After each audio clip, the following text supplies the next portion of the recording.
Selamat datang di channel Cerita Kehidupan. Sebelum lanjut ke cerita selanjutnya, yuk subscribe dan like. Absen dulu di kolom komen ya ah. Cahaya matahari pagi yang menyeruak masuk melalui celah gorden kamar tidak pernah terasa sehangat dulu. Bagi Jule, sinar itu hanyalah pengingat otomatis bahwa bumi masih berputar, meski dunianya sendiri telah berhenti tepat setahun yang lalu. Ia bergeming di bawah selimut abu-abu yang masih menyisakan aroma samar parfum maskulin, campuran kayu cendana dan hujan, yang kian hari kian memudar. Hari ini adalah tanggal 14 Juli. Hari ulang tahunnya yang ke-30. Dahulu, hari ini akan dimulai dengan kecupan di kening dan aroma kopi luwak yang diseduh Arka. Arka adalah tipe pria yang akan membuat kegaduhan kecil di dapur hanya untuk menyajikan sarapan gosong yang ia klaim sebagai karya seni kuliner. Namun pagi ini, satu-satunya suara yang terdengar adalah detak jam dinding di ruang tengah yang berdentang monoton, seolah mengejek kesendirian Jule. Jule bangkit dengan gerakan lambat. Tulang-tulangnya terasa berat seolah memikul beban tak kasat mata. Ia berjalan menuju cermin besar di sudut kamar. Bayangan yang terpantul di sana bukan lagi Jule yang ceria dengan binar mata yang selalu menyala. Wanita di dalam cermin itu tampak pucat, dengan lingkaran hitam di bawah mata dan rambut yang kehilangan kilaunya. "Selamat ulang tahun, Jule," bisiknya pada diri sendiri. Suaranya serak, asing di telinganya sendiri. Ia melangkah ke ruang tamu, di mana sebuah bingkai foto besar masih bertengger gagah di atas bufet. Arka sedang tertawa dalam foto itu, mengenakan kemeja flanel biru kesukaannya, dengan latar belakang pegunungan saat mereka bulan madu. Mata Arka seolah menatap langsung ke arah Jule, penuh cinta yang tak terbatas. "Aku akan mengunjungimu sekarang," gumam Jule sambil mengelus permukaan kaca foto itu. Persiapan Jule sangat sederhana. Ia mengenakan gaun terusan hitam polos dan syal rajut putih yang dulu dihadiahkan Arka pada ulang tahun kedua pernikahan mereka. Ia tidak butuh riasan tebal, hanya sedikit pelembab bibir agar tidak tampak terlalu layu di depan suaminya. Sebelum berangkat, ia mampir ke toko bunga langganannya di sudut jalan. "Seperti biasa, Mbak Jule, bunga lili putih?" tanya penjual bunga dengan tatapan iba yang sudah biasa Jule terima dari orang-orang yang tahu kisahnya. Jule hanya mengangguk kecil. Sepaket bunga lili putih segar berpindah ke pelukannya. Kelopak-kelopak putih itu tampak begitu rapuh, persis seperti perasaannya saat ini. Perjalanan menuju pemakaman umum di pinggir kota terasa lebih jauh dari biasanya. Kemacetan kota Jakarta terasa begitu mengganggu. Klakson kendaraan bersahut-sahutan, kontras dengan keheningan yang ia bawa di dalam hatinya. Jule memacu mobilnya dengan pikiran melayang pada hari kecelakaan itu. Hujan deras, rem yang blong, dan telepon dari rumah sakit yang mengubah statusnya dari seorang istri menjadi janda dalam hitungan detik. Sesampainya di kompleks pemakaman, udara terasa sedikit lebih sejuk karena pepohonan Kamboja yang rimbun. Jule berjalan menyusuri jalan setapak yang sudah sangat ia hafal. Ia melewati deretan nisan, mengabaikan tatapan beberapa orang yang juga sedang berziarah, hingga langkahnya terhenti di sebuah gundukan tanah dengan nisan granit hitam bertuliskan Arka Dirgantara, 1992 hingga 2025. Jule berlutut. Tanah di sekeliling makam itu tampak terawat. Ia memang membayar petugas makam untuk memastikannya tidak pernah ditumbuhi rumput liar. Ia meletakkan bunga lili itu di atas nisan. Jemarinya membelai ukiran nama suaminya. "Aku sudah 30 sekarang, Arka," ucapnya pelan. Air mata mulai menggenang di pelupuk matanya. "Katamu, di usia 30 kita harus punya rencana besar untuk keliling dunia. Tapi sekarang, rencana terbesarku hanyalah bagaimana cara bangun dari tempat tidur setiap pagi tanpa ingin menangis." Angin sepau-sepau bertiup, menggoyangkan dedaunan Kamboja. Jule memejamkan mata, membayangkan itu adalah belayan tangan Arka di pipinya. Ia tenggelam dalam memorinya, menceritakan segala hal kecil yang terjadi dalam setahun terakhir, tentang pekerjaannya yang membosankan, tentang kucing tetangga yang sering masuk ke rumah, hingga tentang kerinduannya yang kian tak tertahankan. Ia begitu larut dalam duka dan doanya, sampai ia tidak menyadari kehadiran seseorang di belakangnya. Sebuah bayangan panjang jatuh menutupi nisan Arka. Jule tersentak. Ia menyeka air matanya dengan kasar dan menoleh. Di sana, Berdiri seorang wanita yang belum pernah ia lihat sebelumnya. Wanita itu tampak berusia akhir 20-an, mengenakan gaun hitam yang sangat elegan dengan topi lebar yang sedikit menutupi wajahnya. Wajahnya cantik, namun pucat, hampir transparan di bawah sinar matahari pagi. Wanita itu tidak membawa bunga. Di tangannya, ia memeluk sebuah kotak kado berukuran sedang, dibungkus kertas berwarna biru langit, warna favorit Arka, dengan pita satin perak yang terikat sempurna. Jule berdiri, merasa sedikit terusik. "Maaf, Anda siapa?" Wanita itu tidak langsung menjawab. Matanya yang sayu menatap nisan Arka dengan tatapan yang sulit diartikan. Ada kesedihan, namun juga ada semacam rasa syukur yang mendalam di sana. Ia kemudian mengalihkan pandangannya pada Jule, menatapnya lurus-lurus. "Anda Jule, bukan?" Suara wanita itu lembut, namun memiliki vibrasi yang aneh, seolah setiap kata yang ia ucapkan membutuhkan usaha besar. "Iya, saya Jule. Ada perlu apa ya?" Jule bertanya. Jantungnya mulai berdegup lebih kencang. Ada sesuatu yang janggal dari kehadiran wanita ini. Wanita itu melangkah mendekat, mengulurkan kotak kado biru itu ke arah Jule. "Arka memintaku untuk memberikan ini kepadamu. Dia bilang, ini harus diberikan tepat pada hari ulang tahunmu yang ke-30. Dia tidak ingin kamu melewati hari ini sendirian." Dunia Jule seolah berhenti berputar. Kotak itu, warna itu, dan nama suaminya disebut dengan begitu akrab dari mulut orang asing. "Apa maksud Anda?" "Arka sudah meninggal setahun yang lalu." Suara Jule meninggi, antara takut dan tidak percaya. "Bagaimana mungkin dia meminta Anda?" "Aku hanya menjalankan amanah," potong wanita itu dengan senyum tipis yang tampak menyakitkan. Ia meraih tangan Jule yang dingin dan meletakkan kotak itu di sana. Dia bilang, dia tidak pernah ingkar janji. Dan dia ingin kamu tahu itu. Sebelum Jule sempat bertanya lebih jauh, wanita itu berbalik dan berjalan menjauh dengan langkah yang cepat namun anggun menuju gerbang pemakaman. Jule terpaku, matanya tertuju pada kotak di tangannya. Di bagian atas kotak, terselip sebuah kartu kecil dengan tulisan tangan yang sangat ia kenali. Tulisan tangan yang sering menghiasi pesan-pesan cinta di pintu kulkas mereka. "Aku tak ingkar janji, Jule." Napas Jule tercekat. Ia meremas kotak itu, sementara angin makam bertiup lebih kencang, membawa aroma bunga lili dan rahasia yang baru saja dimulai. Jule berdiri mematung di samping pusara Arka. Jemarinya mencengkeram pinggiran kotak kado biru langit itu hingga buku-buku jarinya memutih. Angin makam yang tadinya terasa sejuk, mendadak berubah menjadi semilir dingin yang menusuk tulang. Matanya terpaku pada tulisan tangan di kartu ucapan itu. Setiap lengkungan huruf A dan cara penulisan huruf J yang sedikit miring ke kanan adalah sidik jari visual suaminya. Tidak salah lagi. Itu tulisan Arka. "Tunggu. Berhenti," teriak Jule. Suaranya memecah keheningan kompleks pemakaman yang luas itu. Ia mengangkat rok gaun hitamnya sedikit agar bisa berlari lebih cepat, mengabaikan keranjang bunga yang terguling di samping nisan. Wanita misterius berpakaian hitam itu sudah berada sekitar 50 meter di depannya, berjalan dengan langkah yang tampak tenang namun sangat cepat menuju deretan pohon Kamboja besar di dekat gerbang keluar. "Nona, saya bicara dengan Anda." Jule berteriak lagi. Napasnya mulai tersengal.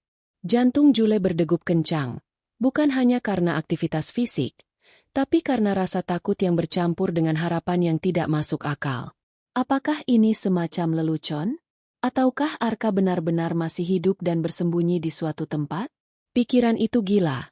Namun di tengah duka yang melumpuhkan, kegilaan seringkali terasa seperti satu-satunya pelarian yang logis. Wanita itu sampai di parkiran yang lengang. Jule melihatnya membuka pintu sebuah mobil sedan hitam metalik. Jule mempercepat larinya. Kakinya yang mengenakan sepatu hak rendah terasa sakit saat menghantam aspal parkiran yang kasar. "Tolong, berhenti. Siapa Anda?"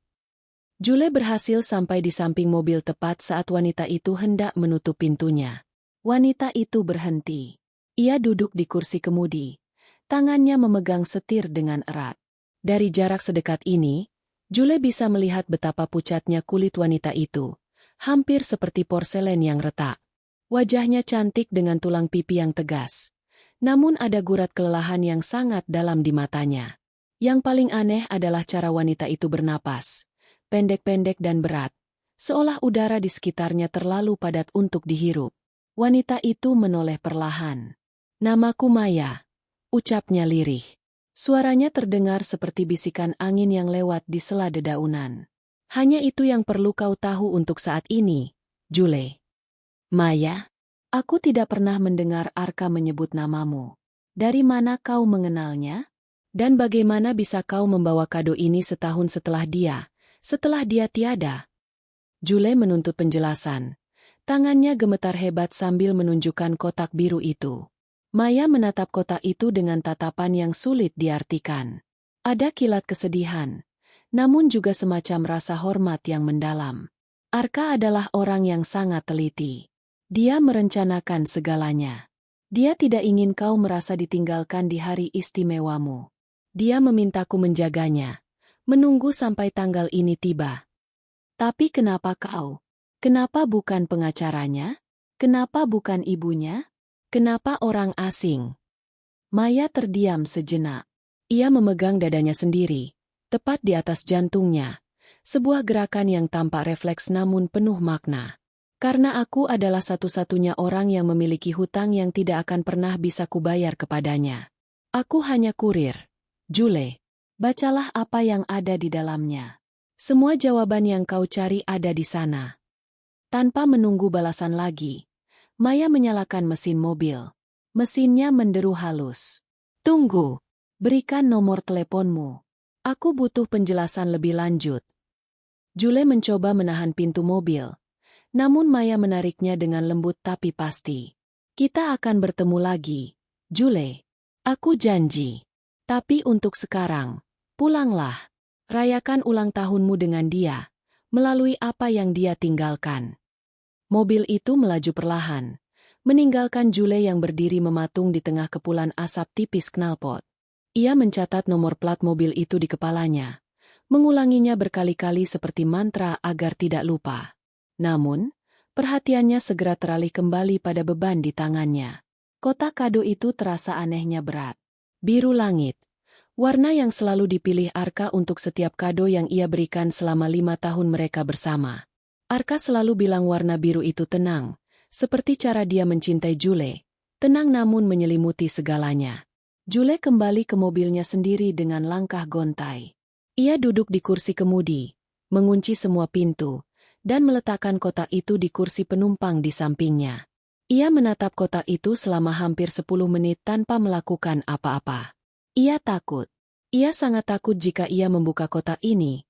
Ia akan menemukan kenyataan yang lebih menyakitkan daripada kematian itu sendiri. Apakah Arka berselingkuh dengan wanita bernama Maya itu? Apakah ini semacam pengakuan dosa dari alam kubur? Ataukah Arka terlibat dalam sesuatu yang gelap yang tidak pernah diceritakannya? Jule teringat bulan-bulan terakhir sebelum kecelakaan itu. Arka memang tampak sedikit berbeda. Dia sering pulang larut malam dengan alasan lembur di kantor arsitekturnya. Dia sering termenung di balkon sambil menatap bintang-bintang, dan saat Jule memeluknya dari belakang, Arka akan memegang tangan Jule dengan sangat erat, seolah-olah dia takut Jule akan menguap tertiup angin. "Kau oke?" Jule akan bertanya saat itu. "Aku hanya sedang memikirkan betapa beruntungnya aku memilikimu, Jule. Berjanjilah kau akan selalu kuat, apapun yang terjadi," jawab Arka kala itu. Saat itu Jule menganggapnya sebagai romansa biasa. Sekarang, kata-kata itu terdengar seperti sebuah wasiat. Jule mengambil ponselnya dan mencoba mencari nama Maya di kontak Arka yang masih ia simpan di akun cloud-nya. Hasilnya nihil. Ia mencari di daftar email, pesan WhatsApp, bahkan media sosial Arka yang sudah tidak aktif. Tidak ada jejak wanita bernama Maya. Rasa penasaran mulai mengalahkan rasa takutnya. Jule meraih kotak biru itu. Ia menarik pita peraknya perlahan. Pita itu terlepas dengan suara gesekan kain yang halus. Ia merobek kertas kado itu dengan hati-hati. Tidak ingin merusak tulisan tangan Arka di kartu ucapan tadi. Di balik kertas biru itu, terdapat sebuah kotak kayu jati berukir indah. Kotak itu memiliki kunci kecil di bagian depannya. Namun kuncinya tidak ada di sana. Di atas tutup kotak, tertulis sebuah kalimat pendek yang dicukil langsung di atas kayu. Bukalah dengan hatimu, bukan dengan matamu. Jule mengerutkan kening. Apa maksudnya? Ia menggoyang-goyangkan kotak itu. Terdengar bunyi benda logam yang bergeser di dalam. Jule mencoba mencongkel tutupnya. Namun kotak itu terkunci sangat rapat. Tiba-tiba, ia teringat sesuatu. Ia meraba lehernya, menarik sebuah kalung perak dengan liontin berbentuk kunci kecil yang selalu ia kenakan. Arka memberikan kalung itu padanya 3 tahun lalu sebagai simbol bahwa Jule adalah pemegang kunci hatinya. Selama ini Jule mengira itu hanya perhiasan romantis biasa. Dengan tangan gemetar, Jule melepas kalung itu. Ia memasukkan kunci kecil dari lehernya ke lubang kunci di kotak kayu tersebut. Klik! Suara mekanisme kunci yang terbuka terdengar begitu nyaring di dalam mobil yang sunyi. Jule menarik napas dalam-dalam, memejamkan mata sejenak untuk mengumpulkan keberanian, lalu mengangkat tutup kotak itu. Di dalamnya, ia tidak menemukan tumpukan surat cinta atau perhiasan mahal. Yang pertama ia lihat adalah sebuah amplop coklat besar bertanda, sangat rahasia, dan sebuah liontin kuno berbentuk hati yang tampak sangat tua. Namun, yang paling menarik perhatiannya adalah selembar foto. Foto itu menunjukkan Arka sedang duduk di kursi rumah sakit, mengenakan baju pasien, namun dia tetap tersenyum lebar. Di sampingnya, duduk wanita misterius dari makam tadi, Maya. Maya tampak jauh lebih kurus di foto itu, dengan selang oksigen di hidungnya. Di bagian belakang foto itu tertulis, "Hari kita membuat perjanjian, 12 Desember 2024. Hanya 2 bulan sebelum Arka meninggal. Jule merasa mual. Jadi mereka memang saling mengenal. Dan mereka bertemu di rumah sakit. Apakah Arka sakit selama ini tanpa memberitahunya? Jule membuka amplop coklat itu dengan kasar. Isinya adalah beberapa lembar dokumen medis dan sebuah surat panjang. Jule mulai membaca surat itu. Matanya menyusuri baris demi baris penjelasan Arka tentang penyakit saraf yang mulai menggerogoti motoriknya secara diam-diam. Tentang bagaimana dia tahu waktunya tidak banyak. Dan tentang seorang pasien wanita di kamar sebelah yang membutuhkan bantuan yang hanya bisa diberikan oleh seseorang yang sudah selesai dengan dunianya. Jule terus membaca hingga sampai pada kalimat terakhir di halaman pertama. Kalimat yang membuat jantungnya seolah berhenti berdetak dan seluruh persendiannya lemas. Jule sayang, jangan marah pada Maya. Dia tidak mencuri apapun darimu. Justru, dia adalah tempatku pulang untuk menjagamu. Karena saat kau membaca ini, kau harus tahu bahwa aku tidak benar-benar pergi. Aku tak ingkar janji untuk selalu memberikan detak jantungku padamu. Ternyata, Jule berhenti bernapas. Kalimat selanjutnya tertulis di balik halaman itu, tertutup oleh sebuah sertifikat resmi dari lembaga donor organ. Tangan Jule gemetar begitu hebat hingga kertas di genggamannya berderi keras, memecah keheningan di dalam kabin mobil yang terasa semakin menyesakan. Jantungnya berdentum di balik tulang rusuk, seolah berusaha mendahului kenyataan yang akan ia baca. Dengan gerakan lambat yang menyiksa, ia membalik lembaran surat itu. Matanya menyapu baris pertama di halaman kedua. Kalimat itu tertulis dengan tinta hitam yang sedikit menebal, seolah Arka menekankan setiap katanya dengan seluruh sisa tenaganya saat itu. Ternyata, jantung yang kini berdetak di dalam dada Maya adalah jantung yang pernah mencintaimu selama 5 tahun ini. Jule, aku tidak pergi. Aku hanya berpindah rumah agar aku bisa terus melihatmu tumbuh, meskipun dari sudut pandang yang berbeda. Dunia di sekitar Jule mendadak kehilangan warnanya. Ia merasa seolah oksigen di dalam mobil itu baru saja disedot keluar. Jantung Arka? Di dalam dada wanita itu? Jule melepaskan surat itu hingga terjatuh ke lantai mobil. Ia menutup mulutnya dengan kedua tangan, menahan jeritan yang tertahan di tenggorokan. Ingatannya berputar liar ke hari kecelakaan itu. Dokter mengatakan Arka mengalami mati batang otak akibat benturan keras. Namun organ-organ lainnya masih berfungsi sempurna secara medis untuk sementara waktu. Jule ingat betapa hancurnya ia saat itu, hingga ia tidak mampu berpikir jernih ketika pihak rumah sakit menanyakan soal donor organ. Saat itu, pengacara keluarga Arka, Pak Hendra, datang membawa dokumen yang katanya sudah ditandatangani Arka jauh-jauh hari sebagai wasiat. Jule yang sedang dalam kondisi kalut hanya menandatangani apapun yang disodorkan padanya agar prosedur segera selesai dan ia bisa memakamkan suaminya dengan tenang. Ia tidak pernah tahu siapa penerimanya. Ia tidak pernah ingin tahu, karena baginya, Arka sudah tiada. Tidak mungkin. Ini tidak mungkin. Isak Jule. Ia kembali memungut surat itu, membacanya lagi dengan lebih teliti.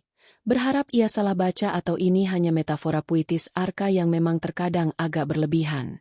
Namun, dokumen di bawah surat itu menghancurkan harapannya. Itu adalah salinan resmi sertifikat transplantasi organ. Nama pendonor, Arka Dirgantara. Nama penerima, Maya Anggraini. Tanggal operasi, 15 Februari 2025. Tepat 2 hari setelah Arka dinyatakan meninggal secara klinis. Jule menyandarkan kepalanya ke setir mobil, membiarkan air mata membasahi wajahnya. Bayangan wanita bernama Maya tadi kembali muncul di benaknya. Wajah pucat itu, napasnya yang berat, dan caranya memegang dada saat berbicara tadi. Aku adalah satu-satunya orang yang memiliki hutang yang tidak akan pernah bisa kubayar kepadanya, kata Maya tadi. Sekarang kalimat itu masuk akal. Maya tidak hanya berhutang nyawa, dia membawa bagian paling vital dari pria yang dicintai Jule. Jule meraih liontin kuno berbentuk hati yang juga ada di dalam kotak. Ia membukanya. Di dalamnya bukan foto, melainkan sebuah chip memori kecil dan secari kertas kecil bertuliskan, "Dengarkan aku sekali lagi." Dengan tangan yang masih gemetar, Jule mengambil laptop dari tas kerjanya di kursi belakang. Ia memasukkan chip memori itu menggunakan adaptor. Sebuah file audio muncul. Nama filenya, untuk Jule di hari ulang tahunnya yang ke-30. Jule ragu sejenak sebelum menekan tombol play. Begitu suara itu terdengar, Jule langsung terisak. Itu adalah suara Arka. Suara yang bariton, hangat, dan selalu memiliki nada ceria yang menenangkan. "Hai, sayang. Selamat ulang tahun. Jika kau mendengar ini, berarti kau sudah berusia 30 tahun. Usia yang dewasa, kan? Aku minta maaf karena aku tidak ada di sana untuk membuatkanmu sarapan gosong favoritmu." Arka terkekeh pelan di rekaman itu, dan bunyi itu menyayat hati Jule lebih dalam daripada sembilu manapun. "Jule, aku tahu kau pasti bingung. Kau pasti marah karena aku merahasiakan penyakit saraf ini darimu. Tapi aku tidak ingin sisa waktu kita dihabiskan dengan tangisan di rumah sakit. Aku ingin kita tetap tertawa sampai detik terakhir. Dan soal Maya, dia adalah keajaiban yang kutemukan di saat-saat terakhirku. Dia butuh hidup, dan aku punya jantung yang sebentar lagi tidak akan punya tempat bernaung. Aku membuat perjanjian dengannya. Dia boleh memiliki jantungku, asalkan dia berjanji untuk menjagamu dari jauh selama setahun ini, dan memberikan kado ini tepat di hari ini." Suara Arka di rekaman itu terdengar sedikit terengah-engah, menandakan saat itu kondisinya memang sudah menurun. "Jangan benci dia, Jule. Dekatilah dia jika kau merindukanku. Karena di dalam dirinya, ada janji yang tidak akan pernah kuingkari, bahwa aku akan selalu mencintaimu sampai detak jantung terakhirku dan ternyata, detak itu masih berlanjut di sana." Rekaman berakhir dengan bunyi klik yang sunyi. Jule meraung di dalam mobil. Perasaan yang berkecamuk di dadanya tak tertahankan. Ada rasa cinta yang begitu besar karena pengorbanan Arka. Namun ada juga rasa dikhianati karena ia tidak dilibatkan dalam keputusan sebesar itu. Mengapa Arka lebih memilih berbagi rahasia dengan wanita asing bernama Maya daripada dengan istrinya sendiri? Ia kembali menatap foto Arka dan Maya di rumah sakit. Mereka tampak begitu akrab. Maya yang sakit dan Arka yang bersiap mati. Ada ikatan rahasia yang terjalin di antara mereka. Sebuah ikatan yang tidak bisa dimasuki oleh Jule. Tiba-tiba, Jule teringat sesuatu. Maya mengatakan dia adalah seorang kurir, tapi dia juga mengatakan, "Kita akan bertemu lagi." Jule meraih kembali dokumen medis di dalam kotak. Ia mencari alamat atau detail apapun tentang Maya Anggraini. Di lembar ketiga, ia menemukan sesuatu yang janggal. Di sana terlampir sebuah kartu nama firma hukum ternama, Hendra Associates. Di bawahnya ada catatan tulisan tangan Arka. Maya akan membantumu saat mereka datang. Mereka? Siapa mereka? Tiba-tiba, kaca jendela mobil Jule diketuk dengan keras dari luar. Jule tersentak kaget. Di luar, berdiri seorang pria berjas rapi dengan wajah kaku. Itu adalah asisten pribadi mertuanya, Pak Dirga. Ayah Arka yang selama ini tidak pernah menyukai Jule karena latar belakangnya yang hanya dari keluarga biasa. Jule menurunkan kaca mobilnya sedikit. Ada apa, Pak Surya? Nyonya besar ingin bertemu di kantor pusat sekarang juga.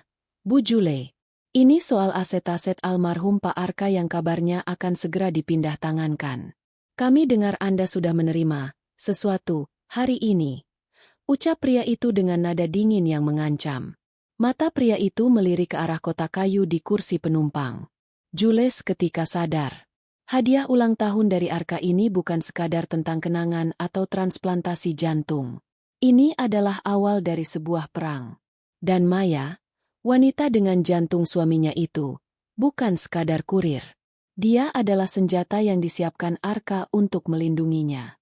Katakan pada Nyonya Dirga, aku akan datang, ucap Jule dengan suara yang tiba-tiba mengeras.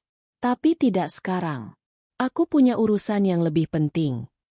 Jule segera memacu mobilnya keluar dari pemakaman. Ia tidak pergi ke kantor mertuanya. Ia mengikuti kata hatinya.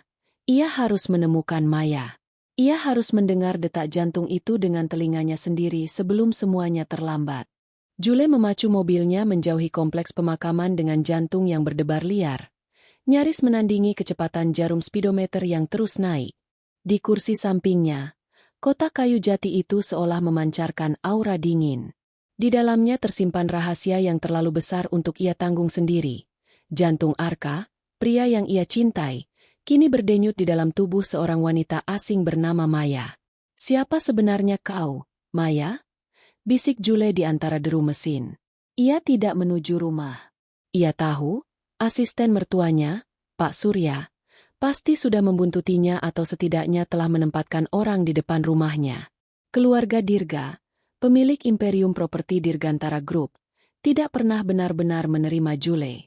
Bagi mereka, Jule hanyalah gadis yatim piatu yang, beruntung, memikat putra mahkota mereka. Sejak kematian Arka, mereka telah mencoba segala cara untuk membatalkan wasiat Arka yang memberikan sebagian besar saham dan aset pribadinya kepada Jule. Jule menepi di sebuah kedai kopi kecil yang sepi. Ia butuh ruang untuk berpikir. Ia mengambil kembali ponselnya dan mencoba memutar rekaman suara Arka sekali lagi. Namun kali ini ia fokus pada detail latar belakang suara itu. Ada bunyi mesin medis yang konstan, bip-bip yang ritmis. Arka merekam itu di rumah sakit. Ia kemudian beralih ke kartu nama yang ia temukan, Hendra Associates. Hendra adalah pengacara kepercayaan Arka, pria tua yang selalu bersikap baik pada Jule. Namun, Jule baru menyadari sesuatu yang aneh. Nama firma hukum itu juga tertulis di dokumen transplantasi Maya sebagai pihak yang menjamin biaya operasi. Arka tidak hanya memberikan jantungnya, gumam Jule. Dia membiayai hidup wanita ini. Rasa cemburu yang irasional sempat melintas di benak Jule. Apakah Maya adalah masa lalu Arka yang dirahasiakan? Namun, ia teringat wajah Maya yang pucat di makam tadi. Tatapan matanya tidak menunjukkan binar seorang selingkuhan yang menang. Ada rasa hormat, rasa sakit, dan, yang paling aneh, sebuah rasa tanggung jawab yang mendalam. Jule teringat nomor plat mobil sedan hitam Maya yang sempat ia hafal.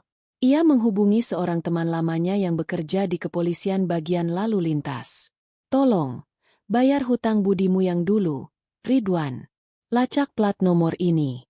Aku harus tahu siapa pemiliknya dan di mana alamatnya sekarang, ucap Jule tanpa basa-basi. Sambil menunggu kabar dari Ridwan, Jule kembali membuka kotak itu. Di dasar kotak, di bawah dokumen medis, ia menemukan sebuah kunci kecil lain yang terbungkus kain bludru hitam. Tidak ada label, tidak ada instruksi. Hanya sebuah kunci brankas bank yang umum digunakan. Ponselnya bergetar. Sebuah pesan masuk dari Ridwan. Plat B1204 MYA. Terdaftar atas nama Maya Anggraini. Alamat, Apartemen Casabella, Tower C, Unit 2105. Tapi Jule, ada yang aneh. Mobil ini baru berpindah tangan 2 bulan lalu dari sebuah perusahaan cangkang milik arsitektur Dirgara. Itu perusahaan mendiang suamimu, kan? Darah Jule berdesir. Arka benar-benar mempersiapkan Maya. Dia memberikan mobil, memberikan kesehatan, dan mungkin memberikan perlindungan. Tanpa membuang waktu, Jule langsung menuju apartemen Casabella. Apartemen mewah di jantung kota itu adalah tempat yang sangat tertutup. Jule berhasil masuk menggunakan kartu akses cadangan milik Arka yang ternyata masih berfungsi untuk area parkir. Sebuah kejutan lain yang membuktikan Arka memang ingin dia bisa sampai ke sini. Jule berdiri di depan unit 2105. Tangannya terangkat. Ragu untuk mengetuk. Apa yang harus ia katakan? Hai. Bolehkah aku meminjam telingaku untuk mendengarkan jantung suamiku di dadamu? Kedengarannya gila. Sebelum ia sempat mengetuk, pintu terbuka. Maya berdiri di sana, masih mengenakan gaun hitam yang sama. Namun kali ini ia tidak mengenakan topi lebarnya. Rambutnya hitam panjang tergerai, membingkai wajahnya yang sangat tirus. Ia tidak tampak terkejut melihat Jule di depan pintunya. Kau lebih cepat dari yang kuprediksi, ucap Maya datar. Masuklah. Udara di lorong ini tidak baik untuk paru-paruku. Jule masuk ke dalam apartemen yang minimalis namun elegan. Di dinding ruang tamu, tidak ada foto Maya. Yang ada justru sketsa-sketsa bangunan yang sangat familiar bagi Jule. Itu adalah sketsa asli buatan Arka. Kau mencintainya? Tanya Jule langsung. Suaranya bergetar. Maya berjalan menuju dapur. Gerakannya sangat pelan, seolah setiap langkah menguras energinya. Ia mengambil segelas air putih dan meminum obat yang jumlahnya banyak. Aku tidak pernah punya kesempatan untuk mencintainya seperti kau, Jule. Jawab Maya setelah mengatur napasnya. Aku hanya pasien sekarat di ruang sebelah yang sering dia kunjungi saat dia sendiri sedang berjuang melawan penyakit sarafnya. Kami adalah 2 orang yang sudah mencium aroma kematian setiap hari. Itu menciptakan ikatan yang berbeda. Maya duduk di sofa, memberi isyarat agar Jule melakukan hal yang sama. Arka tahu keluarganya tidak akan membiarkanmu hidup tenang jika dia meninggal. Lanjut Maya. Dia tahu ayahnya akan mencoba merebut semuanya darimu. Dia butuh seseorang yang tidak bisa disentuh oleh kekuasaan keluarga Dirgantara untuk menjagamu. Seseorang yang memiliki aset paling berharga milik Arka yang tidak bisa mereka gugat secara hukum. Maksudmu jantung itu? Tanya Jule lirih. Maya tersenyum tipis, lalu meraih tangan Jule dan meletakkannya tepat di atas dadanya. Jule tersentak. Melalui lapisan tipis kain gaun Maya, Jule merasakan detak itu. Kuat, stabil, dan memiliki ritme yang sangat ia kenal. Ritme yang dulu sering ia dengar saat ia menyandarkan kepala di dada Arka setiap malam. Ini adalah bukti hidup. Jule. Di dalam surat wasiat yang asli, Arka menuliskan bahwa sebagian besar hak suara di perusahaan hanya bisa diaktifkan jika pemegang jantungnya memberikan persetujuan. Ayah Arka mengira itu adalah istilah kiasan untukmu. Mereka tidak tahu bahwa itu adalah istilah medis yang nyata. Jule terpaku. Air mata jatuh tanpa bisa ia bendung. Arka benar-benar jenius yang tragis. Dia menanamkan kekuasaannya di dalam tubuh orang lain agar Jule terlindungi. Namun, ada satu masalah. Maya berbisik. Wajahnya mendadak berubah sangat serius. Pak Dirga mulai curiga. Mereka mengirim orang untuk menggeledah rumah sakit tempat Arka meninggal. Mereka mencari tahu siapa penerima donor itu. Jika mereka tahu itu aku, hidupku, dan jantung Arka, dalam bahaya. Tiba-tiba, suara alarm dari ponsel Maya berbunyi. Di layar monitor CCTV apartemen, terlihat beberapa pria berbadan tegap sedang keluar dari lift dan berjalan menuju unit mereka. Mereka sudah di sini. Ucap Maya tenang namun tegas. Jule, ambil kotak itu. Kita harus pergi sekarang melalui pintu servis. Lorong apartemen yang tadinya sunyi mendadak terasa mencekam. Di layar monitor CCTV yang terpasang di sudut ruang tamu Maya, Jule bisa melihat 3 pria berjas hitam, Tipe pria yang tidak akan ragu mematahkan tulang demi perintah majikan, sedang berdiri di depan pintu lift. Salah satu dari mereka adalah Pak Surya, asisten kepercayaan ayah mertuanya. "Cepat, Jule. Jangan hanya mematung." Maya menarik lengan Jule. Genggamannya terasa dingin, namun ada kekuatan yang mengejutkan di sana. Jule menyambar kotak kayu jati dan tasnya. Mereka menyelinap melalui pintu dapur yang terhubung langsung dengan koridor servis, jalur yang biasanya digunakan oleh petugas kebersihan dan pengantar barang. Bau deterjen dan udara pengap menyambut mereka. Maya bergerak dengan ritme yang aneh. Dia harus berhenti setiap beberapa langkah untuk mengatur napas, namun matanya tetap tajam, waspada terhadap setiap bunyi denting besi di tangga darurat. "Kenapa mereka mengejarmu?" bisik Jule saat mereka menuruni anak tangga dengan terburu-buru. "Bukankah transplantasi itu legal?" "Secara medis, ya. Tapi secara hukum waris keluarga Dirgantara, aku adalah barang bukti yang hidup," jawab Maya sambil menekan dadanya. Wajahnya kian pucat pasi. Ayah Arka, Pak Dirga, menemukan celah dalam wasiat. Dia pikir jika dia bisa membuktikan bahwa penerima donor organ Arka adalah seseorang yang dibayar atau dimanipulasi, dia bisa membatalkan seluruh hak suara yang diberikan Arka kepadaku dan kepadamu. Mereka sampai di rubanah lantai 2. Maya menekan remote control, dan sebuah mobil SUV perak yang tidak mencolok berkedip di pojok yang gelap. "Masuk," perintahnya. Begitu pintu terkunci, Maya memacu mobil itu keluar melalui pintu keluar belakang yang jarang dipantau. Jule menoleh ke belakang, melihat mobil sedan hitam yang tadi mengejarnya baru saja memasuki area parkir utama. Mereka lolos, setidaknya untuk sementara. "Kita harus ke Bank Sentral International," ucap Maya setelah mereka berada di jalan raya yang padat. "Kunci yang kau temukan di dalam kotak itu. Itu adalah kunci brankas nomor 402. Arka menyimpannya di sana atas namaku, tapi hanya bisa dibuka jika ada kau dan aku." Jule menatap kunci kecil berbalut bludru hitam di telapak tangannya. Logam dingin itu terasa berat oleh tanggung jawab. "Apa yang ada di dalam sana, Maya? Kenapa Arka melakukan semua kerumitan ini?" Maya menghela napas panjang, sebuah bunyi serak yang menyayat hati. Arka tahu dia tidak punya banyak waktu sejak diagnosis penyakit saraf itu keluar. Dia tahu ayahnya akan mencoba menghapus jejakmu dari keluarga segera setelah dia tiada.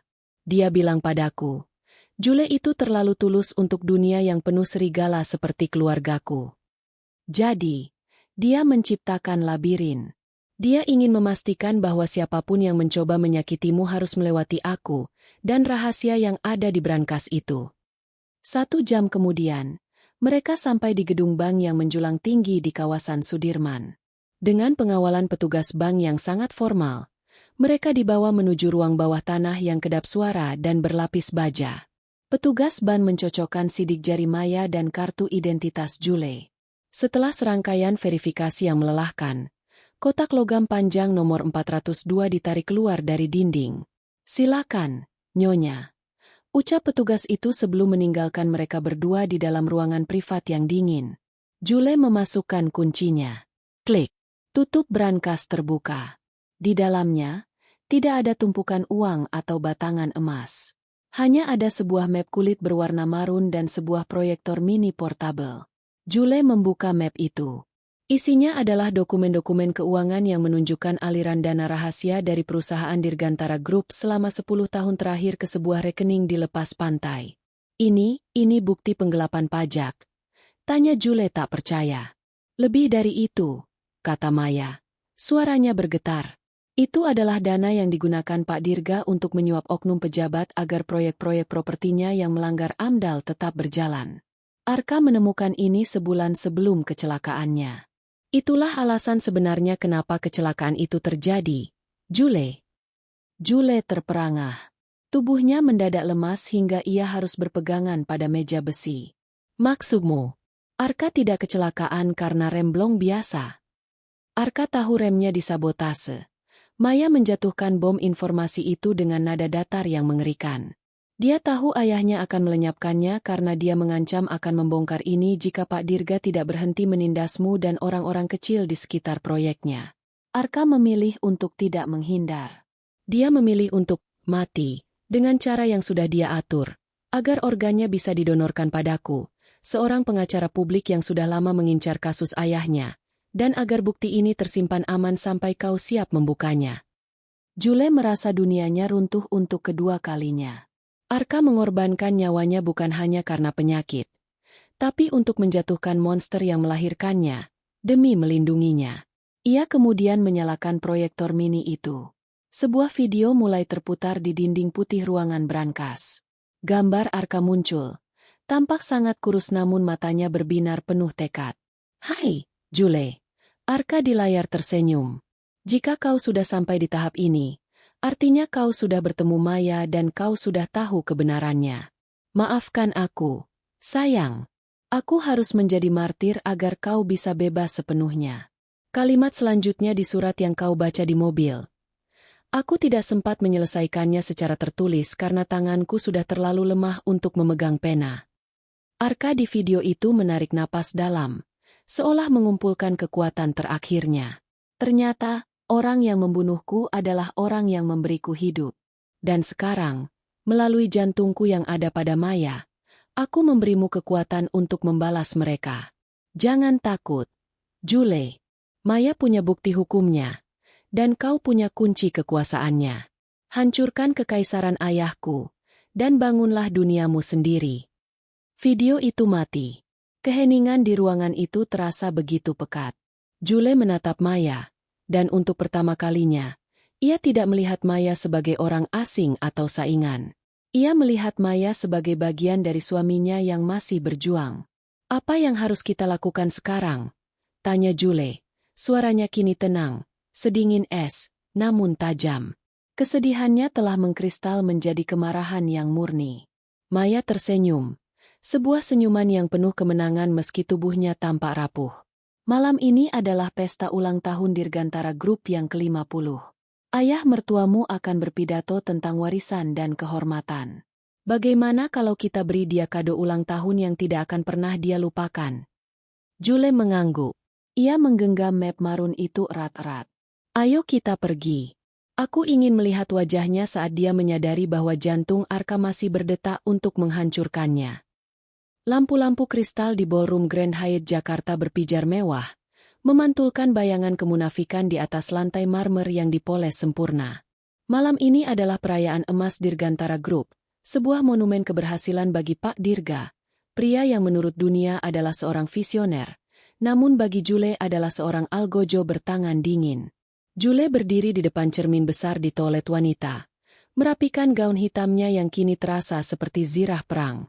Di sampingnya, Maya sedang memulas bibirnya dengan gincu merah darah untuk menutupi rona pucat di wajahnya.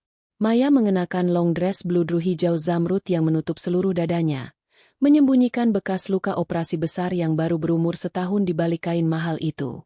"Kau siap?" tanya Maya. Napasnya terdengar agak pendek, namun matanya menyala dengan determinasi yang mengerikan. Jule mengangguk. Di dalam tas tangannya, ia menggenggam flash disk yang berisi data dari brankas bank dan rekaman video terakhir Arka.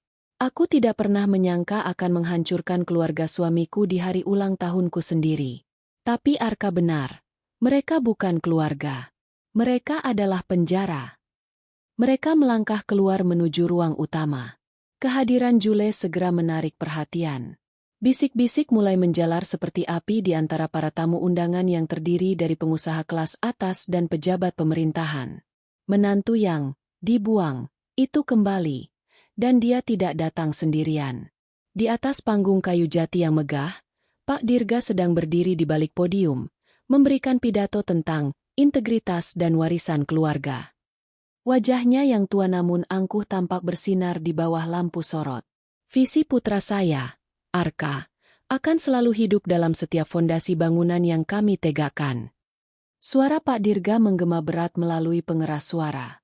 Jule merasakan mual yang luar biasa mendengar nama Arka disebut oleh pria itu. Ia melirik Maya. Maya memberikan isyarat kecil, Ia akan menuju ruang kontrol operator audiovisual di bagian belakang hall, sementara Jule harus memancing perhatian Pak Dirga. Jule berjalan membelah kerumunan. Langkah kakinya yang tegas menciptakan keheningan instan di jalurnya. Pak Dirga menghentikan pidatonya saat melihat Jule berdiri tepat di depan panggung, menatapnya lurus-lurus. Jule, beraninya kau datang ke sini setelah menolak panggilan resmi perusahaan pagi tadi? Pak Dirga bertanya dengan mikrofon yang masih menyala. Suaranya mengandung ancaman yang tersamar dalam nada kebapakan. Aku datang untuk membawa kado, Pak Dirga, sahut Jule lantang. Suaranya stabil, tanpa getar ketakutan sedikit pun. Kado yang Arka titipkan padaku untuk Anda. Sebuah kebenaran yang tidak sempat ia sampaikan secara langsung. Pak Dirga tertawa kecil, sebuah tawa kering yang menghina.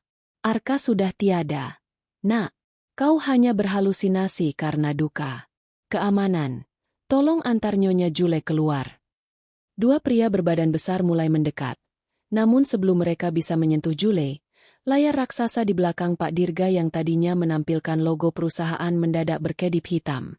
Lalu, sebuah gambar muncul. Bukan foto Arka yang tersenyum, melainkan dokumen aliran dana ilegal ke rekening offshore yang Jule temukan di brankas. Angka-angkanya terpampang nyata, lengkap dengan tanda tangan digital Pak Dirga yang terverifikasi. Suara kasakusuk di ruangan itu berubah menjadi riuh rendah yang kacau. Wajah Pak Dirga memucat seketika. Ia berbalik menatap layar. Tangannya mencengkeram pinggiran podium hingga gemetar. Matikan! Matikan sekarang! Teriaknya pada staf operator. Namun sistem telah dikunci oleh Maya dari dalam. Tiba-tiba, audio di seluruh ballroom berganti. Itu bukan musik orkestra, melainkan rekaman percakapan telepon yang disadap oleh Arka sebelum kematiannya. Remnya harus dipastikan gagal di turunan puncak. Pastikan tidak ada saksi. Dia sudah tahu terlalu banyak tentang dana proyek satelit itu. Ya, anakku sendiri, tapi dia ancaman bagi kelangsungan Dirgantara Group. Suara di rekaman itu tidak diragukan lagi adalah suara Pak Dirga. Seluruh ruangan membeku. Para tamu undangan menatap Pak Dirga dengan pandangan ngeri. Jule merasakan air mata panas mengalir di pipinya. Mendengar bukti konkret bahwa ayah mertuanya sendiri yang merencanakan pembunuhan Arka jauh lebih menyakitkan daripada sekadar dugaan. Pak Dirga berbalik menghadap Jule. Matanya merah karena murka. Kau pikir kau bisa menghancurkanku dengan ini? Ini sampah. Rekaman palsu. Jule melangkah maju, menaiki anak tangga panggung. Bukan hanya rekaman itu. Pak Dirga, Arka tahu Anda akan mencoba mengelak. Itu sebabnya dia meninggalkan bukti yang paling tidak terbantahkan. Bukti yang tidak bisa Anda suap atau Anda hapus. Jule menoleh ke arah pintu samping panggung. Maya muncul dari sana, berjalan perlahan namun pasti menuju tengah panggung. Ia berdiri di samping Jule, tepat di hadapan Pak Dirga yang kini tampak seperti singa yang terpojok. Perkenalkan, ini Maya Anggraini, ucap Jule dengan nada dingin. Dia adalah orang yang menerima jantung Arka. Dan dia adalah pengacara publik yang selama setahun ini telah bekerja sama dengan KPK untuk menyusun kasus ini. Maya membuka sedikit bagian atas gaunnya, memperlihatkan ujung luka operasi yang melintang di dadanya sebagai simbol pengorbanan Arka. Jantung ini masih menyimpan memori tentang pengkhianatanmu, Tuan Dirgantara. Dan jantung ini pula yang memberikan otoritas hukum bagi saya untuk menyerahkan seluruh bukti kejahatan Anda kepada pihak berwajib yang sudah menunggu di luar. Pintu utama ballroom terbuka lebar. Sejumlah petugas berseragam dinas kepolisian dan penyidik KPK masuk ke dalam ruangan. Pak Dirga terduduk lemas di kursinya. Keangkuhannya runtuh dalam sekejap. Di tengah kekacauan itu, Jule merasakan sebuah tangan dingin menggenggam tangannya. Ia menoleh dan melihat Maya sedang bersandar padanya. Napasnya semakin berat dan cepat. Maya, kau oke? Jule berbisik cemas. Maya tersenyum tipis. Matanya mulai sayu. Tugas jantung ini sudah selesai. Jule. Arka, dia pasti bangga padamu. Tiba-tiba, tubuh Maya limbung. Jule menangkapnya sebelum ia jatuh ke lantai. Di tengah hiruk-pikuk penangkapan Pak Dirga, Jule mendekap Maya, meletakkan telinganya di dada wanita itu. Detaknya sangat cepat, seolah sedang melakukan sprint terakhir dalam sebuah maraton panjang. "Jangan sekarang, Maya. Bertahanlah." Isak Jule. Di ambang kesadarannya, Maya berbisik, sebuah kalimat yang membuat Jule terpaku. "Lihat halaman terakhir surat itu. Ada satu rahasia lagi. Tentang malam kecelakaan itu. Arka tidak sendirian di mobil." Pandangan Maya menggelap, meninggalkan Jule dalam tanda tanya besar yang baru. Ternyata, kebenaran yang menyakitkan ini masih memiliki lapisan yang lebih gelap. Suasana megah ballroom Grand Hyatt berubah menjadi medan pertempuran hukum yang sunyi namun mematikan. Pak Dirga diseret keluar oleh petugas KPK di tengah kilatan lampu kamera ponsel para tamu undangan yang tak ingin melewatkan jatuhnya sang kaisar properti. Namun, bagi Jule, dunia seolah berhenti berputar di titik di mana Maya jatuh ke dalam pelukannya. "Ambulans! Panggil ambulans sekarang!" teriak Jule. Suaranya parau menembus kebisingan. Tubuh Maya terasa sangat ringan, seolah-olah ia hanya terdiri dari tulang dan tekad yang kuat. Napasnya pendek-pendek, dan bibirnya yang tadi merah merona kini membiru dengan cepat. Jule mendekapnya di lantai panggung, mengabaikan gaun mahalnya yang tersingkap. Tangannya gemetar saat menyentuh dada Maya, tepat di mana jantung Arka berdenyut liar. Di ambang kesadarannya, sebelum petugas medis datang dengan tandu, Maya membisikkan kata-kata yang menghantui. "Arka tidak sendirian di mobil, lihat halaman terakhir." Setelah Maya dilarikan ke rumah sakit pusat jantung, Jule duduk di ruang tunggu yang dingin dengan perasaan hampa. Ia sendirian. Mertuanya dalam tahanan, suaminya sudah tiada, dan satu-satunya penghubung hidupnya dengan Arka sedang berjuang di ruang ICU.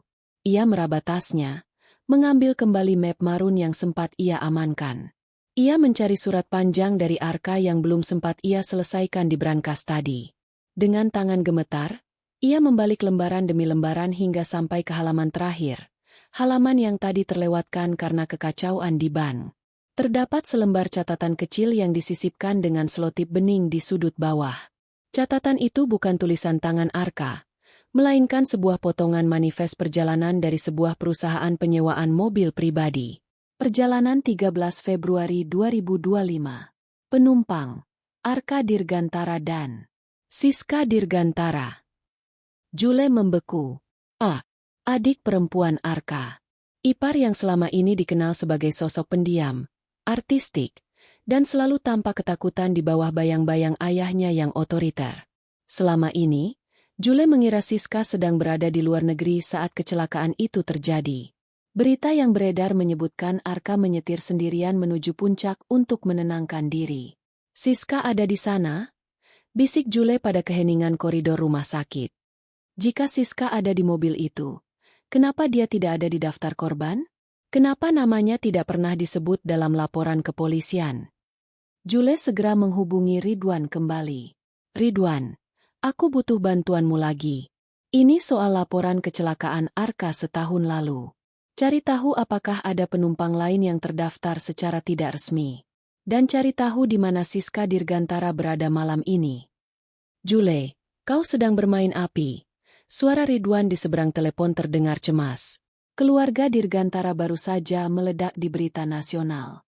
Polisi sedang sensitif. "Aku tidak peduli. Arka mengorbankan segalanya. Ridwan, aku harus tahu apa yang terjadi di menit-menit terakhirnya." 2 jam kemudian, saat Fajar mulai mengintip di Cakrawala, Jakarta, Ridwan mengirimkan sebuah file koordinat dan alamat klinik rehabilitasi swasta yang sangat tertutup di pinggiran Bogor. Nama pasiennya disamarkan, namun nomor rekam medisnya cocok dengan asuransi keluarga Dirgantara. Jule tidak menunggu Maya siuman. Ia tahu Maya berada di tangan dokter terbaik yang sudah disiapkan Arka dalam rencananya. Ia harus mengejar kebenaran ini selagi Pak Dirga masih dalam proses pemeriksaan intensif di KPK. Perjalanan menuju Bogor terasa seperti menembus kabut masa lalu. Klinik itu berdiri di atas bukit, tersembunyi di balik pagar tinggi dan pohon-pohon pinus. Dengan kartu nama firma hukum, Hendra Associates, yang ia temukan di kota Kado, Jule berhasil menggertak resepsionis untuk memberinya akses ke bangsal VVIP. Di sana, Di sebuah balkon yang menghadap ke lembah, ia menemukan Siska. Wanita itu duduk di kursi roda. Kakinya ditutupi selimut tebal. Wajahnya yang dulu cantik kini dihiasi bekas luka parut di sepanjang garis rahangnya.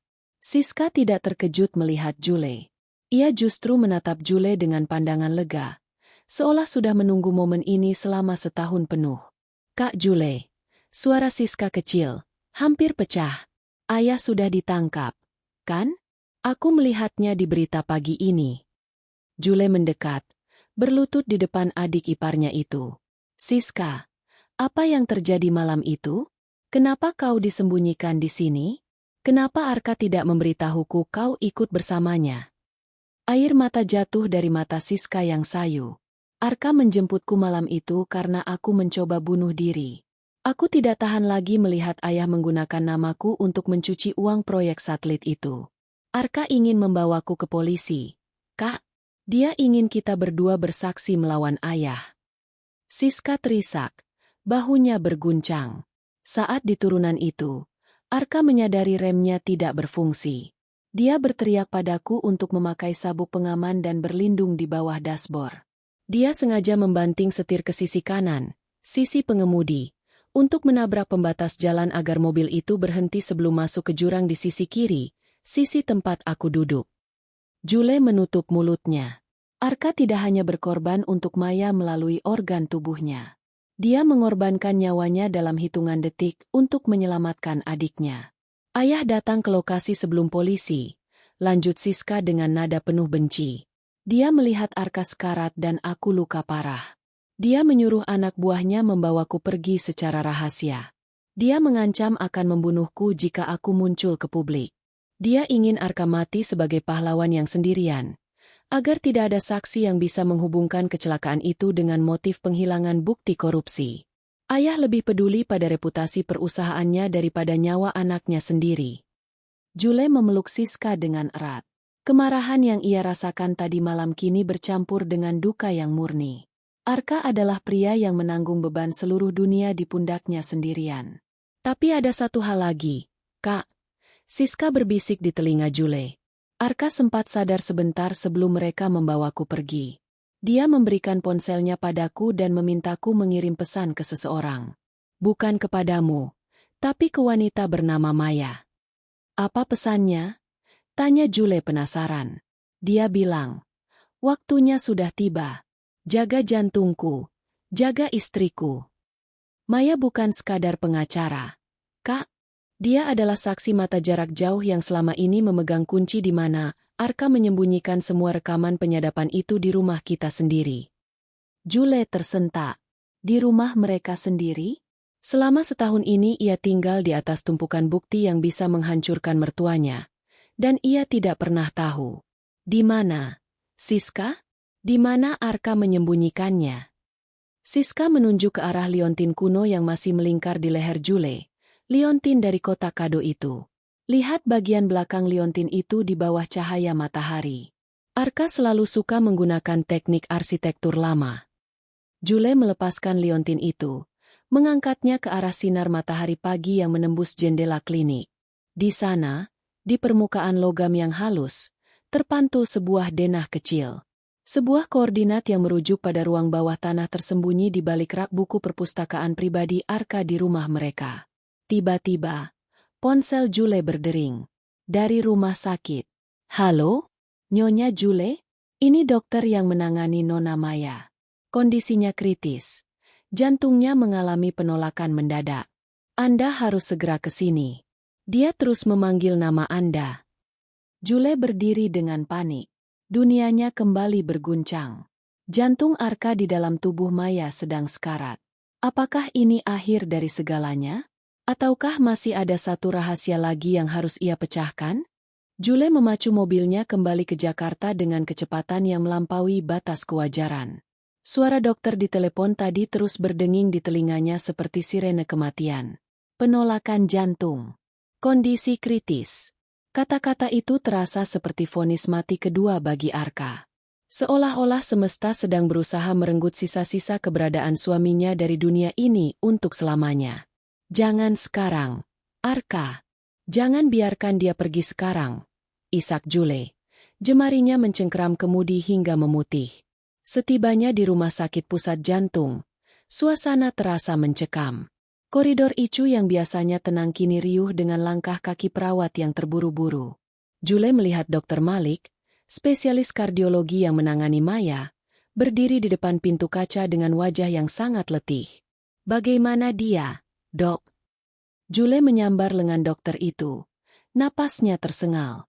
Dr. Malik menggeleng lemah. Tubuh Nona Maya sedang mengalami fase penolakan akut. Ini aneh, karena selama setahun ini kondisinya sangat stabil. Seolah-olah jantung itu kehilangan kemauan untuk berdetak setelah misinya di pesta semalam selesai. Tekanan darahnya turun drastis. Jule merasa lututnya lemas. Ia bersandar pada dinding rumah sakit yang dingin. Bolehkah saya masuk? Dia memanggil nama saya, kan? Dokter itu ragu sejenak, lalu mengangguk. Hanya sebentar. Dia tidak sadar sepenuhnya, tapi sensor otaknya merespons suara Anda. Jule melangkah masuk ke dalam ruang Icu yang dipenuhi bunyi bip mesin pemantau jantung yang ritmis namun mengkhawatirkan. Di atas tempat tidur putih itu, Maya tampak sangat rapuh. Selang-selang medis melilit tubuhnya yang mungil, dan masker oksigen menutupi sebagian wajahnya yang kian transparan. Jule duduk di samping tempat tidur, meraih tangan Maya yang sedingin es. Maya, ini aku. Jule. Aku di sini. Siska sudah aman.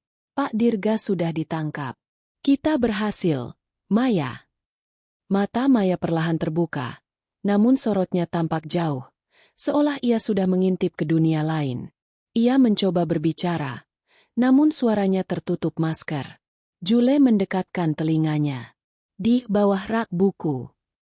Bisik Maya dengan usaha yang luar biasa. Kunci terakhir ada padamu. Aku tahu, Maya. Siska sudah memberitahuku. Aku akan ke sana sekarang. Tapi kau harus bertahan, mengerti? Jantung Arka ada di dalam dirimu. Jika kau menyerah, dia benar-benar akan pergi dariku. Air mata setetes jatuh dari sudut mata Maya. Ia menggeleng lemah. Dia tidak pernah pergi. Jule. Dia ada di surat itu. Halaman terakhir bagian belakang. Maya kembali memejamkan mata, dan bunyi alarm dari mesin EKG mendadak meninggi. Perawat segera masuk dan meminta Jule keluar. Jule berdiri dengan perasaan hancur, namun ia teringat sesuatu. Surat itu. Ia berlari menuju kursi tunggu, mengambil map marun yang ia bawa. Ia membalik halaman terakhir yang tadi ia baca di klinik Siska. Di balik kertas itu, ada sebuah amplop kecil yang tertempel rapat. Nyaris tidak terlihat karena warnanya senada dengan map. Jule merobeknya dengan terburu-buru. Di dalamnya ada sebuah kunci kecil berbahan kuningan kuno, jenis kunci yang biasanya digunakan untuk kotak musik atau buku harian lama. Dan ada sebuah catatan pendek. Jule, jika Maya tidak kuat lagi, jangan salahkan dirimu. Jantungku sudah lelah berperang. Tapi rahasiaku tidak boleh mati bersamaku. Kunci ini adalah untuk jantung kedua, yang kusimpan di perpustakaan kita. Bukalah lemari kayu di pojok kiri bawah rak buku keempat. Jule tidak membuang waktu. Ia meninggalkan rumah sakit dan menuju rumah lamanya. Rumah yang selama setahun ini terasa seperti museum kenangan yang menyakitkan. Rumah itu tampak sepi dan berdebu. Jule masuk ke dalam perpustakaan pribadi Arka. Bau kertas lama dan kayu mahoni menyambutnya. Ia menuju rak buku keempat, pojok kiri bawah. Di sana ada sebuah lemari kecil yang terkunci rapat. Jule memasukkan kunci kuningan itu. Klik. Pintu kecil itu terbuka, mengungkapkan sebuah ruang rahasia di balik dinding kayu. Di dalamnya terdapat sebuah kotak baja kecil yang berisi sebuah hard drive eksternal dan tumpukan buku harian Arka. Namun, yang paling mengejutkan adalah sebuah botol kecil berisi cairan pengawet medis yang merendam sebuah chip mikro yang tampak sangat canggih. Jule mengambil buku harian paling atas. Tanggalnya adalah tepat sebulan sebelum kecelakaan. 12 Januari 2025. Penyakit saraf ini mulai memakan ingatanku. Aku takut aku akan melupakan Jule sebelum aku mati. Aku sedang mengembangkan proyek memoriam. Sebuah chip yang bisa merekam sinyal elektrik dari sistem saraf pusat, ingatan, perasaan, suara. Aku akan menanamnya di dekat jantungku.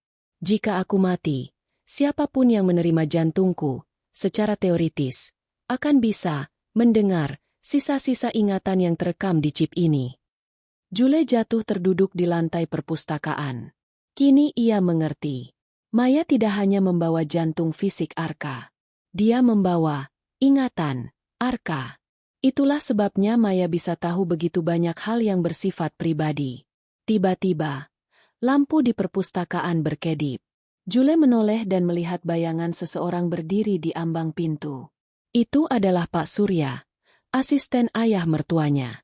Wajahnya tampak gelap, dan di tangannya ia memegang senjata api. Nyonya Jule. Suara Pak Surya terdengar parau. Pak Dirga mungkin sudah jatuh, tapi aset-aset rahasia di rumah ini harus tetap menjadi milik keluarga Dirgantara. Berikan kotak itu padaku. Jule berdiri, menggenggam hard drive itu erat-erat. Keluarga ini sudah mati. Surya. Arka sudah menghancurkannya dari dalam kubur. Berikan, atau aku harus melakukan apa yang seharusnya dilakukan pada Pak Arka malam itu. Ancam Surya sambil melangkah maju. Di saat genting itu, sistem keamanan rumah yang selama ini tidak aktif menderu keras. Sebuah gas air mata menyemprot dari langit-langit, dan pintu baja otomatis tertutup di antara Jule dan Pak Surya. Arka telah memprogram sistem ini untuk melindungi Jule di saat terakhir. Jule terbatuk-batuk, namun ia berhasil masuk ke dalam ruang rahasia di balik rak buku dan mengunci pintunya dari dalam. Di sana, ia sendirian dengan harta karun ingatan suaminya. Ia menghubungkan hard drive itu ke laptop yang ada di sana. Layar menyala, menampilkan sebuah video terakhir dengan tanggal hari ini. Hai, Jule. Jika kau melihat ini, kuncinya ada di liontinmu. Dekatkan liontin itu ke dada Maya sebelum jam 12 malam ini, atau jantung itu akan berhenti. Jule melihat jam di tangannya. Pukul 23.15. Ia hanya punya waktu 45 menit untuk menyelamatkan jantung suaminya sekali lagi. Waktu berdetak layaknya bom waktu di kepala Jule. Pukul 23.20, gas air mata masih mengepul tipis di ruang perpustakaan. Namun pintu baja otomatis yang dirancang Arka telah mengurung Pak Surya di sisi luar. Jule bisa mendengar teriakan kemarahan dan hantaman keras di balik logam tebal itu. Namun ia tidak punya waktu untuk merasa takut. Ia menatap monitor laptop di ruang rahasia itu sekali lagi. Wajah Arka di video tampak begitu tenang. Kontras dengan situasi hidup dan mati yang sedang Jule hadapi. Jule, liontin itu bukan sekadar perhiasan. Di dalamnya terdapat pemancar frekuensi rendah yang disinkronkan dengan chip di jantung Maya. Jika chip itu tidak menerima sinyal dari liontin dalam jarak dekat setiap 12 bulan sekali, ia akan menganggap tubuh inang menolak organ tersebut dan menghentikan stimulasi saraf. Itulah sebabnya Maya kritis tepat di hari ulang tahunmu. Jule meraba dadanya. Liontin perak berbentuk hati itu terasa panas di kulitnya. Ternyata, selama setahun ini, dialah yang secara tidak sadar menjaga Maya tetap hidup setiap kali mereka berdekatan. Namun, jarak antara rumah ini dan rumah sakit adalah musuh utamanya sekarang. Aku harus keluar dari sini, gumam Jule. Ia mencari jalan keluar alternatif di dalam ruang rahasia itu. Arka, sang arsitek jenius, tidak mungkin membangun ruangan tanpa jalur pelarian. Benar saja, di balik deretan cetak biru bangunan yang digulung rapi, terdapat sebuah tuas kayu kecil. Begitu ditarik, sebuah panel dinding bergeser, memperlihatkan lorong sempit yang menuju ke garasi belakang. Jule menyambar hard drive dan tasnya, lalu berlari menembus lorong gelap itu. Napasnya memburu, paru-parunya masih terasa perih akibat sisa gas air mata. Begitu sampai di garasi, ia langsung melompat ke dalam mobilnya. Ia tidak peduli lagi pada peraturan lalu lintas. Ia memacu kendaraannya membelah sunyinya malam Jakarta yang mulai diguyur hujan deras. Pukul 23.35 Jule melirik jam di dashboard. 15 menit lagi. Hujan membuat jalanan licin. Namun Jule seolah dituntun oleh tangan tak kasat mata. Ia teringat kata-kata Maya di rumah sakit. Dia tidak pernah pergi, Jule. Kalimat itu kini memiliki makna yang sangat nyata. Arka ada di dalam chip itu, ada di dalam liontin ini, dan ada di dalam setiap keputusan gila yang Jule ambil malam ini. Sesampainya di rumah sakit, Jule berlari melintasi lobi, mengabaikan teguran petugas keamanan yang melihatnya tampak kacau dengan baju yang sedikit kotor dan rambut berantakan. Ia langsung menuju lantai ICU. Di depan pintu kaca, Dr. Malik tampak sedang melakukan resusitasi jantung paru, RGP, pada Maya. Monitor EKG menunjukkan garis yang hampir datar. Tit. Dokter, biarkan saya masuk, teriak Jule sambil menggedor pintu. Nyonya Jule, kondisinya sudah sangat buruk. Kami sedang berusaha, balas dokter tanpa menoleh. Jule tidak menunggu izin. Ia menerobos masuk, mendorong perawat yang mencoba menghalanginya. Ia jatuh berlutut di samping tempat tidur Maya. Dokter Malik hendak memarahi Jule, namun ia terhenti saat melihat Jule melepaskan liontin dari lehernya dengan gerakan kalap. Maya, dengarkan aku. Arka tidak akan membiarkanmu pergi. Jule menempelkan liontin perak itu tepat di atas dada Maya, di atas bekas luka operasi yang masih terlihat nyata. Apa yang Anda lakukan, Nyonya? Tanya Dokter Malik bingung. Diam dan lihat. Jule berteriak. Air mata mengalir di pipinya. Ayo, Arka ayo. Pukul 23.58. 1 menit berlalu dalam keheningan yang menyiksa. Garis di monitor masih datar. Dokter Malik menghela napas, hendak meletakkan alat pacu jantung. Nyonya Jule, sudah waktunya kita merelakan. Tiba-tiba, liontin di tangan Jule bergetar kecil. Sebuah cahaya biru pucat yang hampir tak terlihat berpendar dari sela-sela ukiran peraknya. Di saat yang sama, tubuh Maya tersentak hebat, seolah dialiri arus listrik yang sangat halus. Tit. Monitor EKG kembali bersuara. Garis datar itu kini membentuk bukit-bukit kecil yang ritmis. Tekanan darah yang tadinya di ambang 0 mulai merangkak naik. Dokter Malik terperangah. Ini keajaiban medis. Detak jantungnya kembali normal secara spontan. Jule lemas. Ia menyandarkan kepalanya di pinggiran tempat tidur. Ia merasakan tangan Maya yang tadinya dingin mulai menghangat. Mata Maya tidak terbuka, namun wajahnya tampak jauh lebih tenang, seolah beban berat baru saja diangkat dari dadanya. Namun, kejutan malam itu belum berakhir. Di layar monitor medis yang terhubung dengan sensor saraf Maya, muncul sederet kode biner yang kemudian berubah menjadi teks bahasa manusia. Itu adalah fitur terakhir dari chip memoriam yang diaktifkan oleh sinkronisasi liontin. Teks itu berbunyi, sinkronisasi berhasil. Memori terakhir diunggah. Tiba-tiba, sebuah suara bergema di dalam ruangan itu, bukan dari pengeras suara, melainkan seolah-olah berasal dari udara itu sendiri, hasil dari resonansi chip di dalam tubuh Maya. Terima kasih, Jule. Kau selalu menjadi kunci hatiku. Sekarang, lihatlah ke arah jendela. Jule menoleh ke arah jendela besar ICU yang menghadap ke langit malam Jakarta. Di sana, di tengah kegelapan, ribuan drone kecil yang entah sejak kapan berada di sana mulai membentuk formasi cahaya. Mereka membentuk wajah Arka yang sedang tersenyum, lalu perlahan berubah menjadi tulisan raksasa yang bisa dilihat oleh seluruh kota. Selamat ulang tahun, Jule. Hiduplah dengan bahagia. Jule menangis sejadi-jadinya. Arka telah merencanakan perpisahan ini dengan sangat indah. Dia memastikan dunianya runtuh, lalu membangunnya kembali dengan tangannya sendiri dari balik liang lahat. Maya perlahan membuka matanya. Ia menatap Jule, lalu menatap liontin itu. Dia baru saja bicara padaku, Jule. Bisik Maya lirih. Dia bilang dia sudah memberikan semua cintanya padamu, dan sekarang dia menitipkan jantung ini untuk membantuku menjagamu. Jule menggenggam tangan Maya. Perang telah usai. Pak Dirga di penjara. Kebenaran telah terungkap, dan meskipun Arka tidak lagi ada secara fisik, detak jantungnya akan terus menemani Jule melalui Maya. Istirahatlah, Maya, ucap Jule lembut. Besok, kita akan memulai hidup yang baru, bersama-sama. Namun, di tengah kelegaan itu, Jule menyadari satu hal. Jika chip itu bisa mengunggah memori, berarti ada satu memori lagi yang belum ia lihat. Memori tentang siapa sebenarnya Maya sebelum dia menjadi pasien penerima donor. Jule mengambil hard drive di tasnya, menyadari bahwa bab terakhir dari kisah ini baru saja akan dimulai.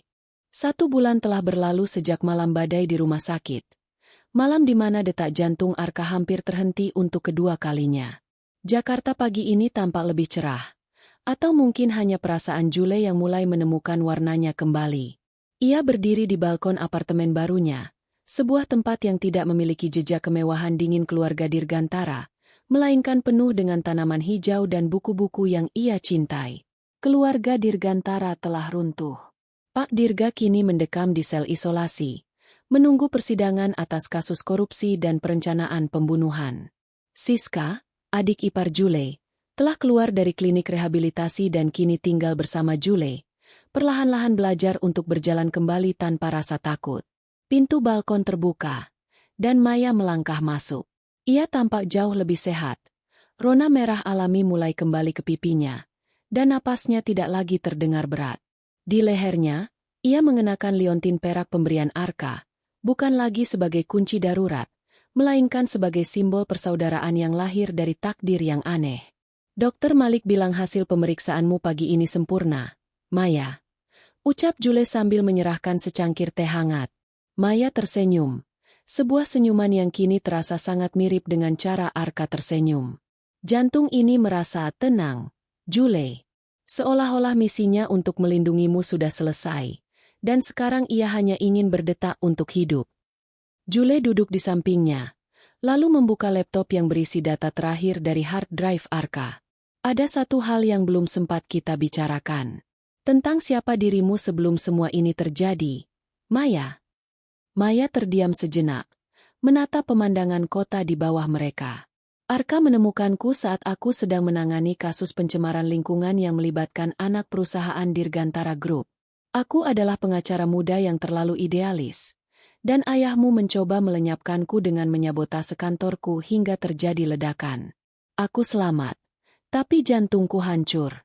Arka menyelamatkanku dari puing-puing itu secara rahasia. Jule terperangah. Jadi itu sebabnya dia memilihmu. Dia bilang, aku butuh seseorang yang punya keberanian untuk melawan ayahku, dan kau butuh jantung yang punya alasan untuk terus berjuang. Kami membuat kesepakatan itu di bangsal rumah sakit yang sunyi. Dia memberikan hidupnya padaku, dan aku memberikan sisa hidupku untuk menjagamu. Jule menggenggam tangan Maya. Selama ini ia mengira Maya adalah orang asing yang beruntung. Ternyata Maya adalah rekan seperjuangan Arka yang juga dikhianati oleh sistem yang sama. Arka meninggalkan satu pesan terakhir di hard drive ini. Ucap Jule dengan suara pelan. Ia menekan tombol play pada sebuah file audio yang baru ia temukan di folder tersembunyi. Suara Arka memenuhi ruangan, namun kali ini nadanya sangat lembut, hampir seperti bisikan pengantar tidur. Jule, Maya, jika kalian mendengar ini, berarti kalian sudah menjadi sahabat. Jangan habiskan sisa hidup kalian untuk mengenang kematianku. Jule, ambillah warisanku dan gunakan untuk membangun yayasan bagi korban ketidakadilan korporasi. Maya, jadilah pedang hukum bagi mereka yang tidak punya suara. Dan untukmu, Jule, carilah kebahagiaanmu lagi. Jantungku mungkin ada pada Maya, tapi cintaku selamanya terkunci di dalam hatimu. Lepaskan aku, Jule. Hiduplah untuk kita berdua. Air mata Jule jatuh. Namun kali ini bukan air mata kepedihan. Itu adalah air mata pelepasan. Ia menyadari bahwa mencintai Arka bukan berarti harus terikat pada dukanya selamanya. Mencintai Arka berarti meneruskan kebaikan yang ia perjuangkan. Sore itu, Jule, Maya, dan Siska pergi ke makam Arka. Mereka tidak membawa bunga lili putih yang melankolis. Mereka membawa bibit pohon jati kecil untuk ditanam di samping nisan. Pohon ini akan tumbuh besar, Arka. Gumam Jule sambil menepuk tanah yang lembab. Dia akan memberikan teduh bagi siapa saja yang datang ke sini, sama seperti kau yang selalu menjadi pelindung bagi kami. Saat mereka hendak beranjak pergi, seorang pria muda dengan tas ransel tampak kebingungan di dekat gerbang makam. Ia mendekati Jule. Maaf, Nyonya, apakah Anda Nyonya Jule? Seseorang mengirimkan pesan ini ke ponsel saya setahun yang lalu.